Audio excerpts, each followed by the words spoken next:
j'espère que vous allez bien aujourd'hui. Moi ça va super, juste un peu stressée parce que du coup aujourd'hui on se retrouve pour une vidéo assez spéciale que je n'ai pas l'habitude de faire, donc je suis en train de prendre un peu des risques, mais comme j'ai vu que la vidéo Moroccan Tag vous a beaucoup plu, j'ai voulu faire un truc en rapport avec le Maroc et la France, donc du coup je me lance. C'est une vidéo un peu drôle qui compare un peu la vie d'étudiants au Maroc et en France, et notamment la vie d'étudiantes eux. Du coup ça va être un peu cliché, j'exagère un peu mais c'est vraiment juste pour en rire, donc ça y est, j'arrête mon petit blabla. Et les étudiantes marocaines en France, c'est now. Quand tu es au Maroc et que tu dis aux gens que tu fais tes études en France, alors pour eux t'as une life de ouf, t'as de la chance de psycho. Alors clairement oui, on a de la chance parce que du coup t'as accès à un niveau d'études qui est super sympa, mais passons, ils pensent que ta vie est géniale, que tu vis au top, que tout se passe bien, que t'es à Paris, que c'est l'éclate tous les jours. Wait people, je vous en prie, d'où vous pouvez croire qu'une étudiante plus bas dans l'échelle sociale en France n'existe pas? Étudiante zéro revenu peut bien vivre dans ce pays. So, on va remettre les choses en perspective et je vais t'expliquer en 6 étapes comment ta vie à Paris va se passer. Règle numéro 1, tu oublies. Oublie tout ce que tu as connu jusque là. Le chauffeur, la villa, la voiture de papa, la carte de crédit de maman pour faire du shopping. Oublie tout ça. Oublie Fatiha et ses bons petits plats, oublie les hammams, les spas, les doux réveils ensoleillés, oublie la belle vie, ça y est, tout ça c'est fini. Règle numéro 2, si tu ne ranges pas, ça se range pas. Si tu fais pas la vaisselle elle se fait pas toute seule. Si tu fais pas ta lessive, ça se fait pas tout seul. Et si tu te fais pas à manger toute seule, personne ne le fera. Si tu te fais pas tes courses, tu mangeras pas. Même quand t'as fait tes courses parce que tu viens de recevoir ton virement et que c'est le début du mois, tu finis par manger ça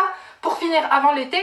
Comme ça, au Maroc, c'est ta mère ou Fatiha qui font ton lit, c'est eux qui font la vaisselle, c'est eux qui lavent tes fringues. Du coup, entre toi et moi, on sait que tes jolis doigts n'ont jamais touché de produits d'entretien à part ceux qui les entretiennent. D'ailleurs, c'est pour ça que ta manicure est tout le temps au top, et bah tu oublies ça aussi, la manicure au top, ça dure 2 jours à Paris. France Al Habiba, tu fais ta manicure. Déjà, tu fais ta manicure, tu la fais pour 35 €. 300 dirhams la manicure. Ouais, on est vraiment en train de se dire 350 dirhams la manicure. Bref, passons. Une fois que t'as fait ta manicure, tu l'as fait today, tu rentres chez toi le soir, tu dînes, tu te fais la vaisselle, le lendemain, bye. Que si tu fais pas ta lessive, personne ne la fera, t'aurais rien à te mettre. Et du coup, pendant la moitié de l'année, tu vas à l'école comme ça, et après ça poste des photos sur Instagram comme ça. Règle numéro 3, tout coûte cher sa mère. Tu respires, tu payes, tu clignes des yeux, tu payes, tu vas au McDo, tu payes 2 fois plus cher qu'au Maroc. Tu vas aller chez l'esthéticienne pour te faire ton brushing du samedi soir avant d'aller au théâtre pour danser avec tes copines. D'ailleurs, big up les Marrakchi. Tu oublies, ça existe pas. Tu veux te faire les sourcils, 30 € meuf. Du coup, il y a des mois où tu ne les fais pas tes sourcils et tu finis comme ça.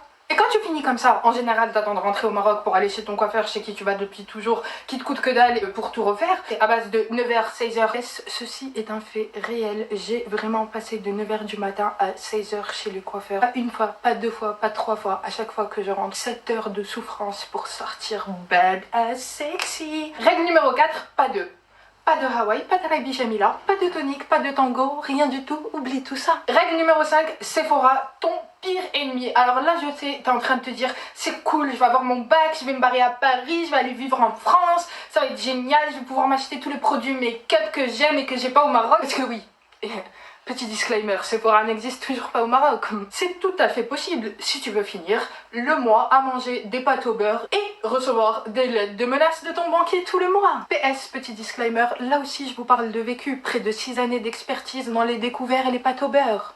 Règle numéro 6, les partiels baby. Alors ma petite chérie, les partiels de 1, c'est pas une blague. De 2, il y aura pas ta petite maman ou Fatiha pour te réveiller le matin en mode Benti Habiba, fiqri, اليوم عندك امتحان. Elle sera pas là pour t'encourager, mais t'inquiète frérot qu'elle sera là à la fin de l'année quand tu vas rater tes partiels. Ah oui,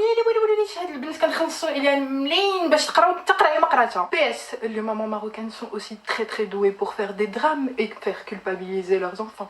So, on arrive à la fin de cette vidéo, j'espère que vous l'avez appréciée. Moi je me suis bien amusée à la filmer. Donc du coup je vous lance un petit challenge, minimum 50 likes sur cette vidéo.